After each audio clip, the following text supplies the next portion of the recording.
Hi friends, কেমন আছো তোমরা সবাই? আমি শিউলি, আমার দাস ফ্যামিলিতে তোমাদের সবাইকে অনেক অনেক স্বাগত। আজকের ভিডিওটি হলো অনেকটা রিকোয়েস্টেড ভিডিও। তোমরা অনেকেই কমেন্ট করছো, দিদিভাই সিঙ্গেল মেশিন কিনবো না ডবল মেশিন কিনবো। আজকের ভিডিওতে সমস্তটা বলবো। ভিডিওটা শুরু করার আগে আমার ছোট্ট একটা রিকোয়েস্ট রইলো, ভিডিও যদি ভালো লাগে লাইক কমেন্ট সাবস্ক্রাইব করে রাখবে।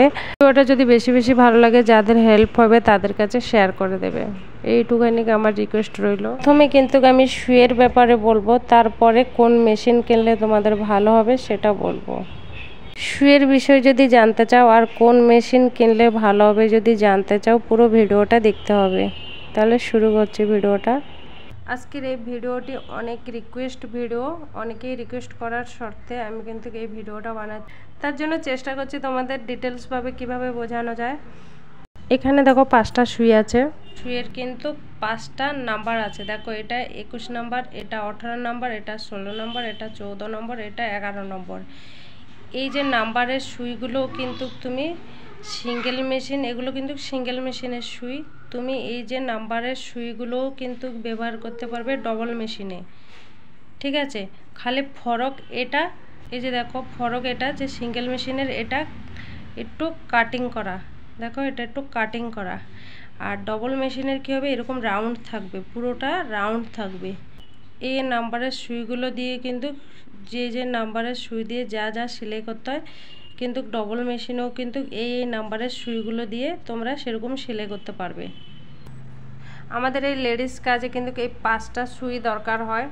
তো প্রথমে আমি তোমাদেরকে বলে দিই যে এই যে 5টাই সুই সাইজ কিন্তু সেম, কিন্তু এখানে ফরকটা এই আছে যে একটু মোটা একটু পাতলা। এটা যেরকম 21 নম্বর সুইটা দেখো, 21 নম্বরের সুই যতখানি লম্বা, 18 নম্বরের সুই বি অতখানি লম্বা, 16 নম্বর বি সেম লম্বা, 14 নম্বরও সেম লম্বা, 11 নম্বর বি সেম লম্বা। ফরকটা এটা যে 21 নম্বরের সুইটা একটু মোটা, 18 নম্বর তার থেকে একটু সরু, 16 নম্বর তার থেকে সরু, 14 নম্বর তার থেকে একটু সরু, 11 নম্বর তার থেকে একটু সরু। সুইয়ের আগাগুলো মোটা আর পাতলা, আর তার উপরে কিন্তু সবগুলোই সমান সেম সাইজের।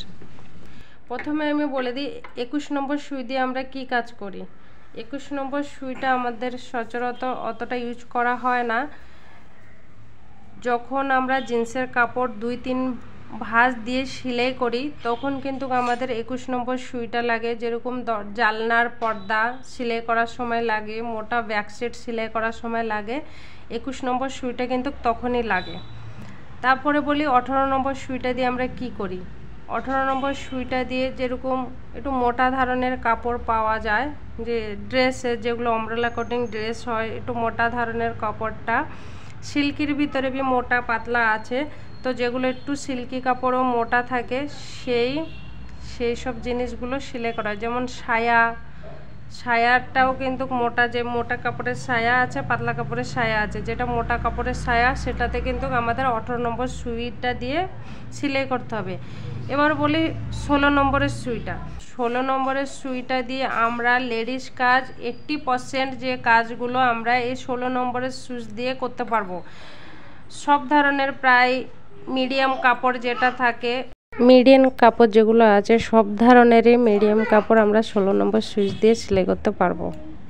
আর 14 নম্বরের সুইয়ের কথা বলি, 14 আর 16 তার ভিতরে সেলাইয়ের ভিতরে কিছুটা ফরক নেই। যেটা একটু মোটা থেকে একটু পাতলা কাপড় থাকে, সেটা কিন্তু আমরা 14 নম্বরের সুইচ দিয়ে সেলাই করতে হবে। আর যেটা 11 নম্বরের সুইয়ের কথা এখন বলি, 11 নম্বর সুই দিয়ে আমরা যত পাতলা কাপড় থাকবে ওগুলো আমরা সেলাই করতে পারবো। যেমন কি ভাবো, গেঞ্জি, তো ব্রাশো, নেটের কাপড়, নেট, যেরকম মশারি সেলাই করার ক্ষেত্রে কিন্তু 11 নম্বর সুইটা অবশ্যই দরকার। আর সিল্কি কাপড় যেরকম টান দিলে লম্বা হয়, ওই সিল্কি কাপড়ও আমরা কিন্তু 11 নম্বর সুই দিয়ে সেলাই করতে হবে। দেখো 11 নম্বর সুই দিয়ে না সেলাই করলে এক এক সময় ক্ষেত্রে দেখা যায় যে 14 নম্বর কিংবা 16 কিংবা 18 নম্বর সুই দিয়ে যদি আমরা পাতলা কাপড়গুলো সেলাই করি, তো সেই ক্ষেত্রে কিন্তু দেখা যায় নিচে বুটি বুটি সেলাই পড়ে, নাহলে দেখবে নিচে এক গাদা গাদা কাপড় বেরিয়ে আসে। এইসব প্রবলেমগুলোর সম্মুখীন না হওয়ার জন্য আমাদের 11 নম্বর সুইটা কিন্তু ব্যবহার করতে হবে এইসব সেলাইয়ের ক্ষেত্রে। নম্বরের সুই দিয়ে না সেলাই করা হবে, তাহলে কিন্তু ফিনিশিং একদমই আসবে না। যেই কাজগুলো যেই নাম্বারের সুই দিয়ে কাজ করলে কিন্তু একদম ফিনিশিংয়ের সাথে পাবে, নাহলে কিন্তু ফিনিশিংয়ের সাথে পাবে না। খালি সুই চেঞ্জ করলে কিন্তু ফিনিশিং পাওয়া যাবে না, তার সাথে মেশিনে কিছু সেটিং আছে, ওগুলো সেট করতে হয়। তো চলো তোমাদের দেখিয়ে দিই প্রথমে মেশিনের সেটিংটা। এটা কিন্তু আমার 16 নম্বরের সুই লাগানো আছে, আর এই সিস্টেমটা কিন্তু আমার 16 নম্বর হিসাবে এই সিস্টেম কিন্তু করা আছে। তো যখন তোমরা সুইটা চেঞ্জ করবে তখন কিন্তু আমাদের এই যে দেখো, এটা এই যে এর ভিতরে কিন্তু একটা স্প্রিং আছে, এটা খুললে কিন্তু দেখা যায় এটা একটা স্প্রিং এর মতো। যখন পাতলা কাপড়ের জন্য সুই চেঞ্জ করবে 11 নম্বর দেবে, তখন কিন্তু এটাকে লুজ করতে হবে। এটা যেহেতু আমার 16 নম্বরে সেট করা আছে, তার জন্য যখন পাতলা কাপড় দেবে এভাবে ঘুরোলে কিন্তু তুমি লুজ করতে পারবে। 11 নম্বর সুই দিলে এটাকে লুজ করতে হবে। আর তুমি যদি মোটা কাপড়ের জন্য সেলাই করো 21 নম্বর কি 18 নম্বর সুই দিয়ে, তখন কি করতে হবে, এটাকে টাইট করতে হবে। এভাবে ঘুরলে কিন্তু টাইট হয়ে যাবে। আবারও বলে দিই, যখন 11 নম্বর সুই দেবে তখন লুজ করবে, এভাবে লুজ করবে। আর যখন 18 নম্বর 21 নম্বর সুই দিয়ে কাজ করবে তখন কিন্তু এভাবে টাইট দিতে হবে। পাতলা কাপড়ের জন্য যদি টাইট দেবে কাপড়টা বেরোতে পারবে না, তার জন্য লুজ করতে হয়। আর মোটা কাপড়ের জন্য কিন্তু টাইট করতে হবে, এটা কিন্তু মাথায় রেখে করবে। ঠিক আছে, আশা করছি বন্ধুরা তোমাদেরকে বুঝাতে পারলাম। এবার বলি, তোমরা অনেকেই বলছো যে সিঙ্গেল মেশিন কিনবো না ডবল মেশিন কিনবো দিদিভাই। তা আমি বলছি, তোমাদের যদি নিজের খালি ঘরের কাজ করার আছে, তাহলে তোমরা এরকম সিঙ্গেল মেশিন কিনতে পারো, কোনো সমস্যা নেই। যদি খালি ঘরের কাজের জন্য এরকম সিঙ্গেল মেশিন কিনতে পারো। আর তুমি যদি মনে করছো যে না, আমি ঘরের কাজের সাথে সাথে আমি বাইরের কাজও কাস্টমারের কাজ করব, তাহলে তোমরা ডবল মেশিনটা কেনো, সব থেকে ভালো হবে।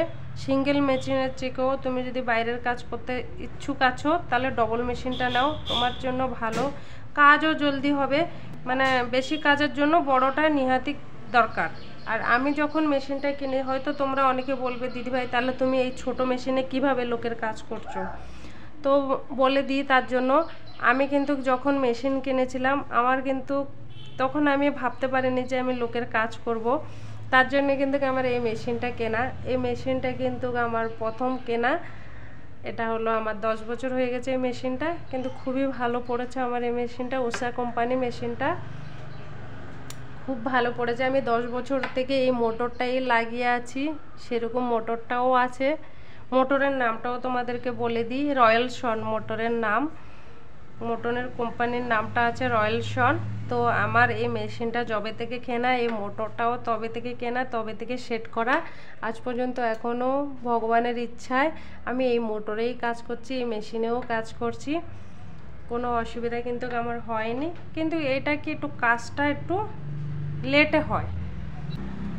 আর তোমরা যদি বড় মেশিন কিনবে, একটু জলদি কাজটা হবে, আর তোমার প্রবলেমে পড়তে হবে না। কিছু কিছু সময় এই ছোট মেশিনে কাজ করতে গেলে কি হয়, একটু প্রবলেম হয়, তো সেটা প্রবলেম হবে না। আর তুমি যদি খালি ঘরের জন্য নিজের কাজ করার জন্য কিনছো, তাহলে এই ছোট মেশিনটা বেস্ট।